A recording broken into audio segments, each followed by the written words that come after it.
have already been removed from the pool. And then we'll keep our eye on what happens next. So usually red side bans right now are Zac, Caitlyn, and Elise. The three very powerful champions that you cannot afford to give away and allow the enemy to first pick. Splyce going to continue on with that trend, along with a lot of the support bans. Now, I don't expect a huge amount of support focus from G2. The reason why he's hovering the Fiora is because pre-game, Expect was asking Wunder for a Fiora versus Camille matchup. And do you know why? Do you know why that is? Because Fiora's undefeated in the EU LCS. Undefeated, yes. 8-0. You're trying to listen to some of those quick stats I hear, as Expect will instead lock in the Braum. Now, this was banned away. It was actually the first ban from Splyce in game number 1. Wunder, of course, hovering one of his old favorites in Aurelia. So, wouldn't be surprised if we saw a return to the Gragas. Instead, Trashy going to go for the Kha'Zix. Now, this has been a jungler that he has had a fair amount of play rate on. I don't know if I want to say success just yet, because I've seen mixed performances from the side of Trashy. He's definitely a jungler that definitely falls under one of his preferred, along with the Gragas and in the past Rek'Sai. And it's the first time this split, though. So 10 professional games in record, along with 10 on Elise this year. And then Mithy will lock in a playmaking support once again in the Bard. We see Sejuani once again for Trick, and PerkZ, he always hovers Yasuo. He did this at MSI. Yep. He baited Kobbe into believing he was going to run Yasuo in the mid lane. I personally despise Yasuo mains. Oi. It's something I've said on Twitter. Whoa. And I said earlier today, because Vedius is a Yasuo main. Dude, Yasuo is a great champion. If you ever want to face anything, it is the wind. And I can tell you that there is many purposes for a leaf falling. Okay? Right, anyway, returning to the draft. Varus Bard, going to be the bottom lane for Splyce. I don't want to say that Kobbe, he didn't have a bad game, but his impact was minimal. Largely because of the champion that he was playing. So he's going to swap with Zven and say, well, you know what? I'll take your Varus this time, and you can have the Kalista, as she has been rising in popularity, especially over in the Eastern Hemisphere. She's a very popular champion, very powerful during the laning phase, but that could very well be slightly mitigated, given that he will be going up against the bot. All right, let's see what mid laners and top laners get locked in. We had the Jarvan versus Jax in game number 1. Wunder, he opted into the blind Jax pick and never really got unlocked. However, G2 gonna give that a respect ban. Yes. Renekton is still up. That was banned away in game 1. So what else are we maybe looking at here? No, Jarvan, Kled, all very strong top laners. You could still flex the Gragas up into the top half of the map, given that we see both junglers and supports already locked in, depending on what you want to go for. Galio is still a very strong champion. Hasn't been a huge amount of focus from the European teams, but he will be banned out once again, very similar to what we saw earlier on in the day. So now we're looking at maybe going for the Orianna, or maybe getting yourself a Syndra if you're Sencux, unless he wants to save his pick for a counter pick later on. Well, as I mentioned in game 1, Sencux in his 15 games has played 10 different champions, and this is the first time he will play a champion more than twice. Third time playing the Taliyah. He's currently 1-1 and leaves that counter pick for Wunder. Whether that's going to be a tank or a carry remains to be seen, but it's going to be exciting nonetheless. I'd love to see a Kassadin here from PerkZ. LeBlanc is a fine alternative. You still have the same sort of assassin threat, and that is what he's decided he has a little bit more comfort on. Going up against the North American mid laners, I think he felt a bit of the wrath, was reminded of why LeBlanc is such a powerful champion, and what we're seeing so far from G2 is still very similar team fight composition, but now it's a little bit more snowball reliant. You have a powerful laner in LeBlanc, you have a lot of roaming potential with the mid lane assassin too, and with the Kalista, you have a lot of threat in the 2 versus 2 laning phase, so a lot of power in the mid and bottom lane. Now, does Wunder run Akali again? He ran Akali in the opening series of the split, if I recall correctly, and I believe that was into Odo Wamne's Fiora. And unfortunately, his jungler and mid laner gave up kills early. Instead, it's going to be a pivot away from the Akali. It's going to be that Kled, something that we have talked a lot about. Kled into Jarvan, another very exciting matchup, but a very, very different game in the jungle. And Trashy's first time on Kha'Zix this summer. So you're seeing a little bit more of a 1-3-1 setup from both teams. Splyce, they have the ability to move in between lanes using the Taliyah wall. Eventually, Kled will outscale the Jarvan and be this massive threat in the side lane, but he has this ability to force fights. Both team compositions too have the ability to make fights happen with the Sejuani, with the Kled. Taliyah can be massively impactful in 5v5s. You have the Varus ultimate, the Bard ultimate, going up against a Kalista who has so much AoE damage once she gets the Hurricane, combined with Braum. There is a lot of room for big late game team fights once again. But there's a few more options. Now both teams, they can look to play more on side lanes if they're able to snowball the LeBlanc, or if they're able to get this Kled rolling on the side of Splyce. Oh, very, very interesting setup from Splyce. Maybe he needs to be more proactive. Taliyah and the Kled. G2 going to have some scaling on their sides as well. Decent front line.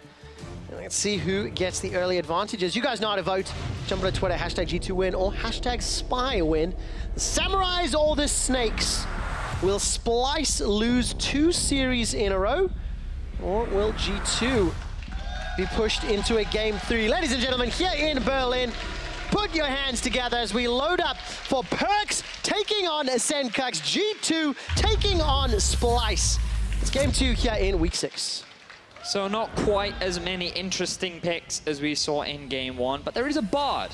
Not a champion that you get to see a huge amount of, and I don't want to remind people of Mikyx's Bard back when he first joined the LCS. There are a lot of question marks like, is this one man really going to make that much of a difference to Splyce? Will it really change the dynamic? And lo and behold, he did. And this was one of the champions that he made a name for himself on, landing spectacular ultimates, always getting the bindings onto the correct people, making such significant and massive plays that really resulted in Splyce being able to get ahead in a lot of these late game fights. So I'm excited to see him on the champion because I know it's definitely one of his comforts. Absolutely. And his impact on Rakan in game 1 was very, very big. He found so many targets. Unfortunately, Splyce were behind several thousand gold for the majority of that game. So it hurt them a little. Reminder, of course, we are playing on patch 7.13, not the live patch, not the one with Kane enabled. Hopefully we'll have him unlocked next week. And hopefully on the same patch as well, that I've just got to confirm. But let's take a look at the setup. Double teleports for G2. It's a barrier for Sencux, despite a lot of the CC, but obviously wants to protect from the burst of that LeBlanc he's going to be dealing with. Yeah, makes a lot of sense. Going up against the LeBlanc in the middle lane can be very difficult. And I want to take a second to also highlight the pathing that you're going to be seeing from Trick. Because something that Ambition did over in the LCK was that he would just start on both of his 2 buffs. So it would either be blue to red or red to blue. And basically that means that you cannot be invaded upon. It's something you always have to be mindful of as Sejuani, because while she's fairly healthy during the early game because of her passive, she isn't actually that strong at trading. Root does land, level 2 gank mid. All right, Arctic Assault forces the flash already. Sencux flash and barrier popped at 2 minutes. That's huge. That's massive for PerkZ. He's still only level 1, but because both summoners were burnt from Sencux, once he hits that level 3 mark specifically, he's going to have a huge amount of kill threat, and I'd love to see Trick return to the lane. All right, let's see. Let's see if Trick can. PerkZ has got the building blocks of a lane kingdom being set up. All right, second game in a row.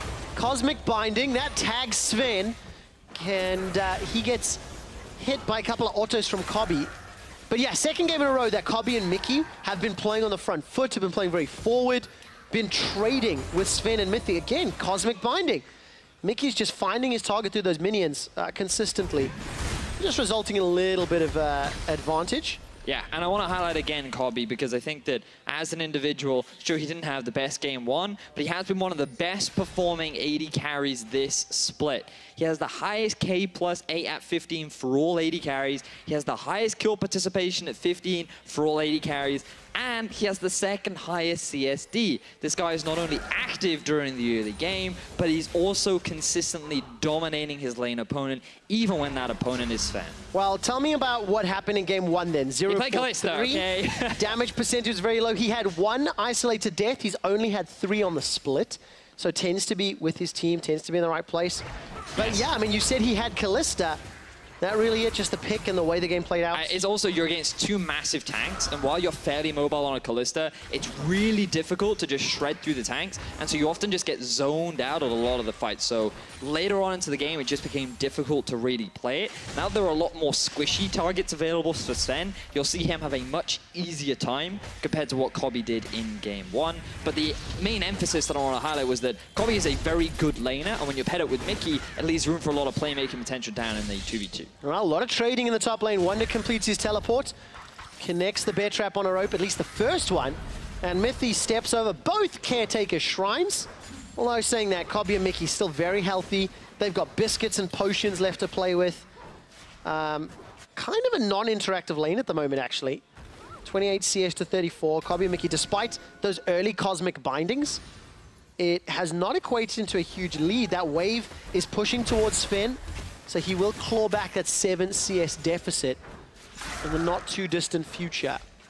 1 minion wave. And Splyce going to be pretty happy with how this game has started. Let's see what happens. I can hear the players yelling as Trashy and Sencux are setting up for Expect. There's a ward in the river. G2 are aware. And Trashy and Sencux need to back away.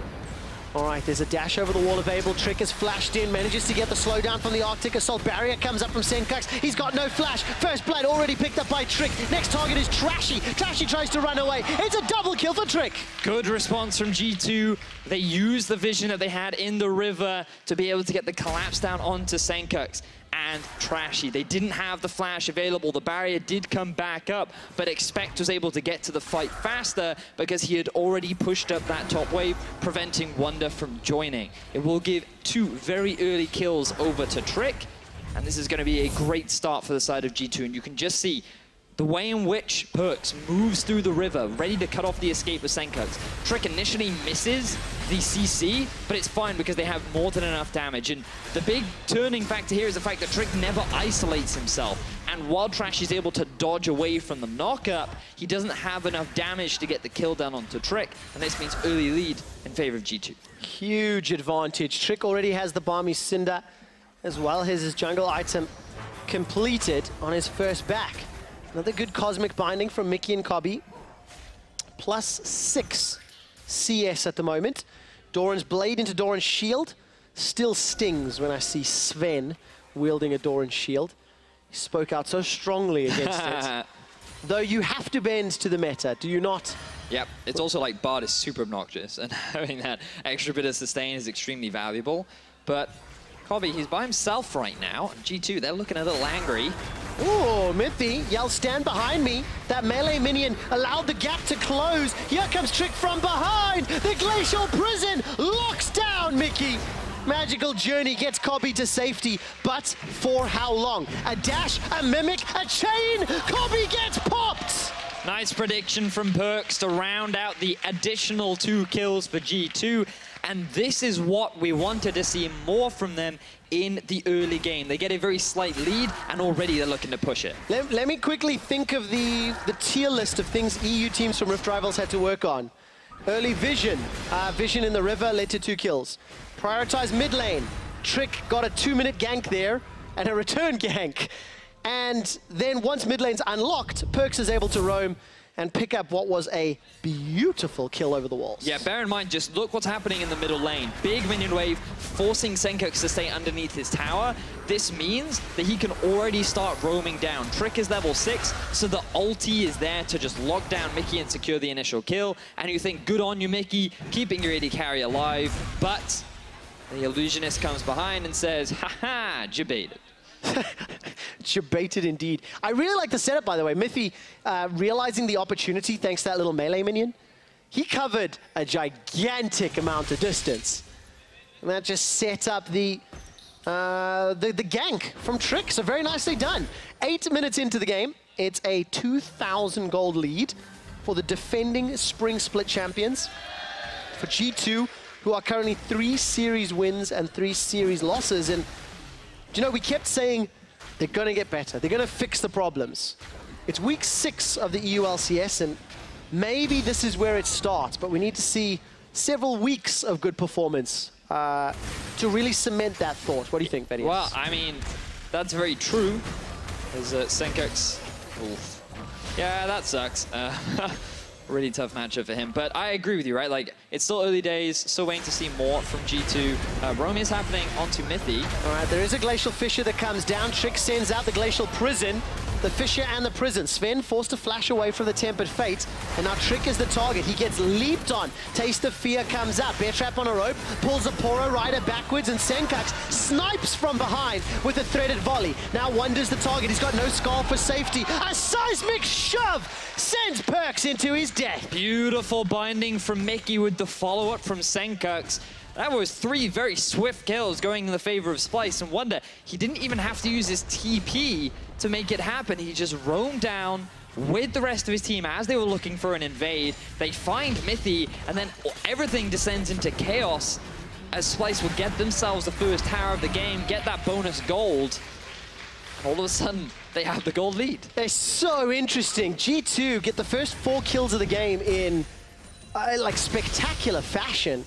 Only for Splyce to say, what you can do, we can do better. And it all starts with this. What was going to be a gank mid turns into a kill on the roaming Mithy. So again, bear in mind, keep your eyes on the middle lane. Mid push. PerkZ cannot follow up immediately because he's forced to catch this wave. This means that Splyce, 3 members get the collapse down onto Mithy. Trick is just hanging around trying to keep his support alive, but he was just not poised and ready. He doesn't have dash to turn this around, and then when you think PerkZ can come in and get a kill, he gets rooted up by Mithy. The knock-up follow-up from Sencux means that Splyce, 3 kills, a lot of gold, and all of a sudden, they have so much more control over the game. And importantly, Sencux maintains his minimum 1 kill per game in every game he's played for starters with 11 games or more.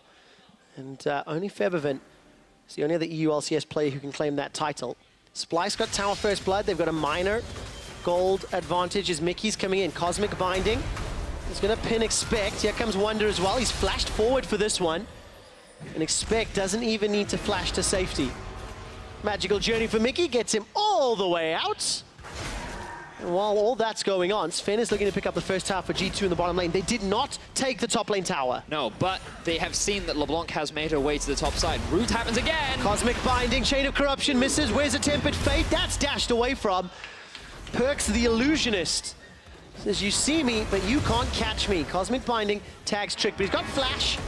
Also got an Arctic Assault if he wants to get over a wall. I didn't quite see if the cooldown was available. Either way, Splyce are inside G2's jungle. But now look, Sencux, he has his ultimate available. 4 members in the top side. Ulti from Trick. All right, the prison went a little wide. Here comes Trashy in from the side. The Weaver's Wall locks out G2. It's Splyce that are on the board. They've taken down Expect. Taliyah, a double kill for Sencux before he gets sniped. Trick's running for his life. Kobbe's on the back end and PerkZ fancies himself a shot. He takes the Magical Journey as well. Kobbe's low. Sencux is low. A threaded volley runs out of ammunition as Sencux gets chunked down. The seismic shove is not going to find anybody on the pebbles. Oh, that's a lot of juicy targets for PerkZ to clean up. Oh, distortion forward. Shatter Orb not going to be able to be procced. Where's the chain? Trashy's under the tower. 1 shot. The Illusionist. Double kill. There's the PerkZ that we all know and love. So G2 end up turning that massively in their favor. It was supposed to be 3 quick kills into a tower. Splyce, they suddenly snowball that slight lead into a massive lead. But they stick around underneath the tower for too long. PerkZ arrives to the fight with all of his cooldowns available, and it is G2 that get the bot tower, the top tower, 4 kills, and everything going in their favor. So just look at how the dive happens. Again, LeBlanc forced to stay in the middle lane. The roam comes from Sencux, cutting off the escape. The issue here is Wunder tanks a lot of the tower shots, ends up getting stunned at the very end thanks to Trick, and you think this is great, but Mithy ends up getting tower aggro, Sencux ends up getting tower aggro, and because they lose their frontline tank, because he doesn't get Scar back, Splyce, they have no one left to draw that damage, and then PerkZ, he just comes in for the cleanup. Well, Sencux fancied himself a shot, but unfortunately that thread volley takes some time to wind up. I think he's saying WTF. That's if you can lip read. Unfortunately for Sencux, not going to be able to bounce back. He's 4-2-1. Still hasn't finished his first big item. PerkZ, on the other hand, Hextech Gunblade already. So he's looking to pwn some noobs, I believe is the... is that what the youngsters are saying these days, Vedius? I don't know. What do you say, Trevor? Well, 6-0, that's the record for G2 in game 2s.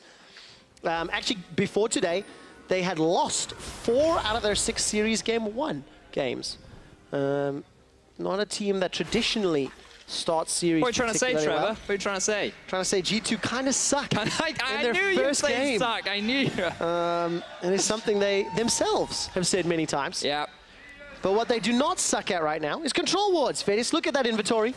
No disappointed dad Deficio today. Juicy vision, juicy, juicy. The reason why you carry 2 is so that if they clear out the first one, you have another.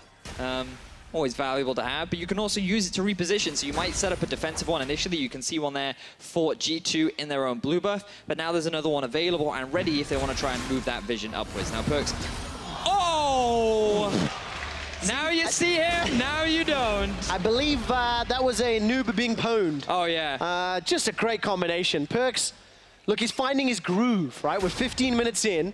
He's K+A at 15. Groove? No, he rolled his face on the keyboard and Kobbe disappeared, and now I think someone else is about to disappear too. Where's the prison? That's gonna lock Mithy in place. He won't even get the Tempered Fate out. What? Magical Journey! But Expect is waiting! Oh, a little bit of love as Expect gives him a love tap. Trashy's able to escape, and here comes Wunder with the help of Scarl. A little bit of a charge. But there's no real support anywhere else. Splyce, they lose another. They're 5K down. 10 kills to 5. And PerkZ, he's waiting to find someone. But I feel like Splyce, they're not going to take the bait. They're not going to fall for the same trap. And you have to wonder what Splyce are doing. Because you look at the river and you can see there is a lot of vision available for Splyce. They should have seen Trick coming over towards the middle lane. They have no turret available. Splyce, they just stuck around too long. It was extremely easy for G2 to get the collapse. They get themselves extra kills, and PerkZ, he's a hunted. Oh! Well, okay, a lot of damage back, though, from the threaded volley, but Taliyah not quite the same pop ability that PerkZ does. And PerkZ is just solo killing kids. Do you know, all these ISO deaths are going to creep up. It's literally PerkZ's fault. Yeah. He is now destroying the stats. He's got to fix that KDA, man. 1.6, 1.3. Nah, gotta rectify that issue. Well, this summer, PerkZ's KDA was 3.2. I think that'll definitely get a little bit of a bump this game. He's got 8 stacks on that Dark Seal as well. And the game has definitely evolved to be about him. Yes. It feels in a very... That's great, right? Like when you're playing LeBlanc, when you play with a jungler that's not quite invested in early game playmaking, it was great to see Trick make a level 2 play as Sencux was trying to get an early push, because that started the snowballing perks. Things were looking great for him in the early game, and we talked about win conditions, and the big thing for G2 is get these laners ahead, get PerkZ and Zven in particular advantages in their respective matchups. PerkZ did a fine job, Zven has done a fine job, and now they can start grouping, and that 5v5 teamfight is going to be that much stronger than Splyce. And when we started this series, we said we wanted to look at Trashy and Sencux's ability in the game. Trashy's Gragas never really got going in game 1. Sencux, while his Corki did a lot of damage, no doubt, it wasn't able to carry, and his Taliyah is now being somewhat outshone by PerkZ's LeBlanc. I mean, look, Sencux still 4-2-1, 100% kill participation. He's trying to help his team, but PerkZ is just killing them before Sencux can do anything, really. All right, another setup. Mithy's the only man that gets tagged. There's a charge that's been thrown down by Wunder. He's going to roll into the fight. Fate's Call comes up for a second, and Mithy is going to look for another target. Trashy is stunned, forced to run away. This Kha'Zix definitely not having a good day. Cosmic Binding comes out and buys a few extra seconds of time, but now Mikyx and Kobbe are split up. Cataclysm goes up, walls go down. Mikyx takes a magical journey, but you can't escape a distortion. And PerkZ is dominating. 7-1-2. Wunder's trying to get Skull to safety. There's a flash available to him. He jumps into the pit. Here comes PerkZ looking for Sencux. Shatter Orb may be needed. One more shot. Manages to get the kill. I think it was the Q at the end of the day as well. Wunder's able to escape, waiting for Skull. There goes the Mimic. Kobbe. Will he die as well? Chains lock him down. 2 chains come out. Kobbe forced to flash and heal to safety, and Mithy and PerkZ happily take another tower. An absolute destruction coming out from the side of G2, utilizing this early snowball to consistently win these fights. Splyce, they just tried to force something. They realized that they're falling behind. They need to make a play happen. Let's try and catch some G2 members out in the middle lane. But expect he's poised and ready for the TP. LeBlanc comes in from the side. Taliyah's not even in this fight. And you can see the desperation coming out from Splyce as they just collapse around the rest of G2 with the massive gold advantage. It is extremely easy for them to clean up the straggling members that eventually split up and can do nothing against the powerhouse. Oh, the split up team members, that's exactly what PerkZ wants. He wants to run you down one by one. Yep. And use this Morella, Nomicon, and Gunblade. We come out of the replay straight into another fight. Jousting is thrown down by Wunder, and the Cosmic Binding allows Mikyx to pick up his first kill of the game. Sencux maintains 100% kill participation, but we're not done yet. Splyce now trying to take down the tower. Mikyx is going to use the magical journey, try get to safety. Gets backwards, Cosmic Binding buys some time, but the tower shots take him down. PerkZ is now legendary, 9-1-2. Trashy forced to use that Void Assault just to buy some time. Kobbe's the target, gets crunched by the Cataclysm. Expect is now on a killing spree, and this is just getting disgusting. A double kill for Expect as Mithy gets his first of the game. 18 kills to 6. And G2 are ruffle stomping Splyce. Oh, Splyce, you find a great pick onto Zven, but then G2 find a pick onto your whole team. PerkZ, he ends up killing Mikyx at the very start of the fight. With a 4v4 scenario with a flanking Expect, it's extremely easy for G2 to just dive onto the backline and slowly chase the remaining Splyce members down.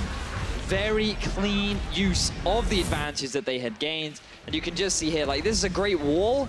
Zven, a little bit out of position, doesn't have the proper support from the rest of his team. But then this is really where things start to go awry for Splyce. LeBlanc is roaming down, Sejuani is roaming down. They're trying to siege onto this tower, but the LeBlanc pick power is just too strong. As we come out of this one, PerkZ, by the way, picks up that kill. It ended up being a solo kill. Quick stat moment. PerkZ is now on 5 solo kills this game. And the record before this was Odo with 4 solo kills in a game.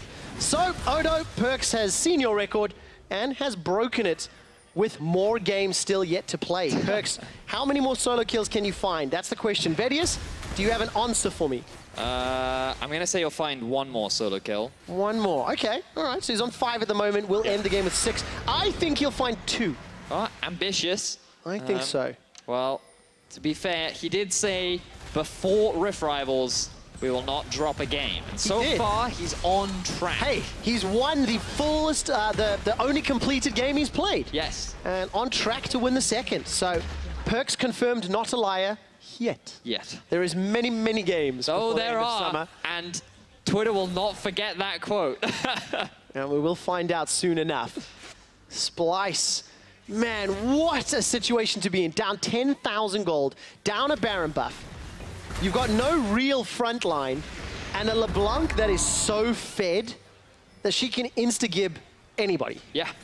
There are very few answers left for Splyce, and it's got to be a bit of a heartbreaking series for them. Coming off a week off, feeling confident, ready to rectify a lot of their issues, to then fall short very early on at the start of this game as G2, they're continuing to break through the base of Splyce. They are indeed. G2, Baron-empowered minions, Tempered Fate. While that is beautiful from Splyce, where's the rest of the follow-up? The tower still falls, and Splyce are sent running for their lives. Knockup comes down from Mithy as the Fates call bought a lot of time. That's 2 kills for G2. Wunder's the recipient of a bunch of Ren stacks. Skull can't save his life. PerkZ continues to be legendary. Looks like Vedius and I are both wrong. PerkZ may not get any more solo kills. The inhibitor starts to fall, and there's 20-second death timers. Baron empowered minions, and G2, they're breaking the base of Splyce. Expect he's just going to go back because he has the teleport ready. It's going to go on to a minion to keep it alive so that G2 can look to end out the series. PerkZ, will he find another solo kill? Shatter Orb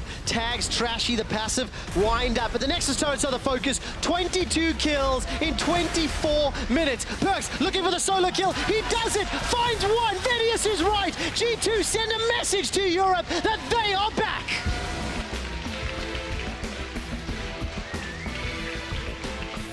A much more convincing game from G2. They will end the day G2-0.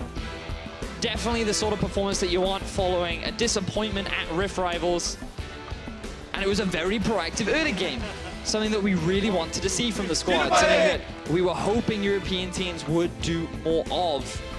And while for sure, Trashy, Sencux, they didn't quite have the level of synergy that they wanted. They couldn't quite get any early leads. Overall, individual performances were still solid, just wasn't enough against G2. Game 1, slow and steady for G2 eSports. Took a long time, a lot of scaling. You can see it was close. Yeah, you can see PerkZ, hugs all around. They are friends as well as enemies on the Rift, but today, G2, like we said, slow to start, but holy cow, did they finish fast in game number 2.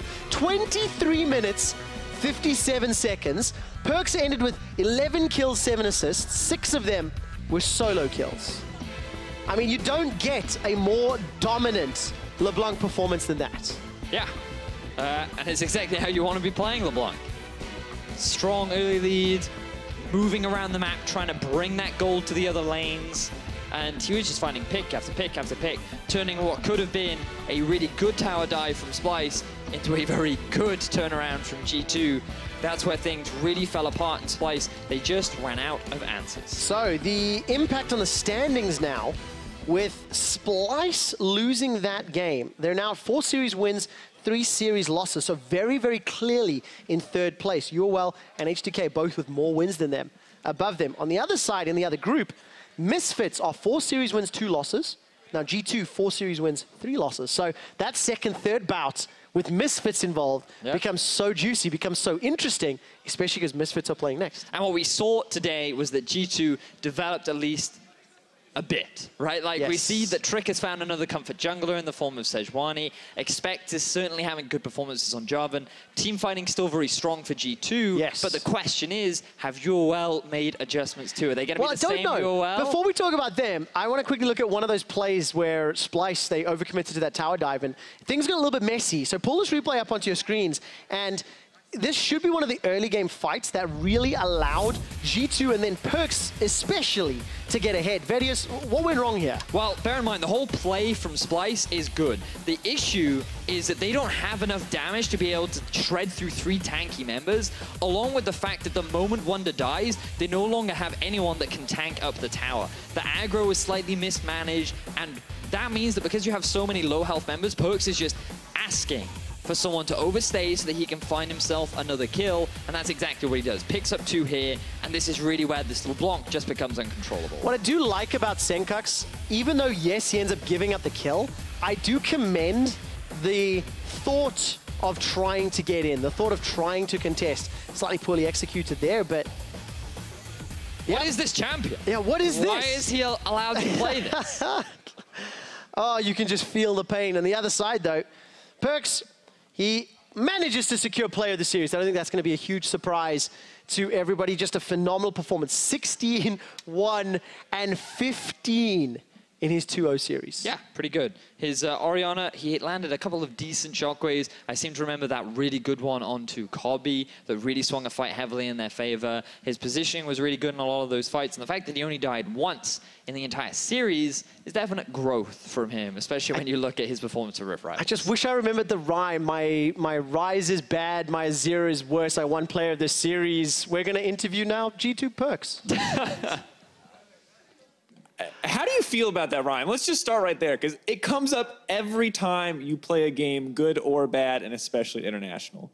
Well, I actually, at first, like, I didn't really like it that much. It was, like, triggering me, but then at some point, I was like, oh, I have my own rhyme, you know? It's so freaking cool. So I was like, I really like this rhyme. So yeah, just keep saying it. Just buy into it, man. There's nothing they could do if you actually like it. All right, now let's look at the series. Of course, you played a phenomenal series, player of the series. Do you feel like you're starting to get back into that form that we saw you at MSI? Well, personally, I think I was playing, I don't think I ever got out of the form. I just think that we as a team were out of the form, so that made me look worse. Also, my play at Rift Rivals was actually like, was pretty bad. So that could be an indicator, yeah. But I definitely think that I'm like getting way to be better than ever, yeah. One of the things that you guys brought up as an issue in a video that G2 put out recently was that everyone was picking for themselves, not really picking for the team. Do you feel like you resolved a lot of those issues in what you showed today? Well, that was like after we lost to Unicorns and we had like team comp with literally 0 stuns in the draft, and I was like, guys, we need more CC. So then everyone agreed, you know, we all like talked that we should pick more losing lanes, more for team comps, blah blah. And now every game, like, we just pick for draft, even if you have a losing matchup or not the best matchup, like Dan picks Jarvan, even if it's not good versus Jax, or he just picks for team comp, and everyone does the same. So I think it definitely like shows in our play that it's a lot easier to execute also. And yeah, we've overcome our problems to reach this point again. You bring that up, and now one of the other things that you guys had discussed was that you maybe not like losing a little bit of motivation and kind of struggling with keeping the right attitude moving forward. How do you stay on this high? How do you stay positive looking forward? How do you stop yourself from going back into that, I don't want to call it a slump, but that area where you're not as committed to improving or playing as a team? Well, it's really hard since I don't know how to answer everything because I've been a pro player only for 1 year, and I think after spring split and MSI, it's so much stress, and I had barely like a couple of days break, and also I got pretty ill before the summer split, and then everyone else like had the same, and we all thought we were gonna be like really insane after MSI, but the pet change and everything, so we just like played worse, and motivation was dropping because of our scrims also. Like, we were not having fun in scrims. Yeah, there was like a lot of not bad attitude, but just bad mood, you know. Like, and we had a team talk after Rift Rivals and during Rift Rivals, and this last week of scrims was like most fun than ever. Like, we're all having so much fun, and we are improving so much too. So it's a good feeling to grind again. Yeah. All right, it's good to hear that. Now, it sounds like even in a time where scrims weren't going well, you made a big statement on the analyst desk. You told everyone that G2 would not lose a game in the regular season for the rest of the summer split. Do you feel like G2 can back that up? You haven't lost one yet. Well, after Rift Rivals, that is. After Rift Rivals, yeah. Well, that is my goal right now because I did say it. So like, I'm gonna try my hardest to keep the goal alive. I had special motivation for today. Like Trashy was saying that we are not even top 4 in Europe, and their owner was saying you can't call us kings of Europe if you are 6th or something in the ladder. So I was really motivated to show up today. All right, last question. Are G2 still the kings of Europe? Definitely, yes. All right, PerkZ, congrats again. Player of the series, thank you so much for taking the time to talk to me. When we get back from the break, it'll be Unicorns of Love going toe-to-toe with Misfits. You're not going to want to miss it.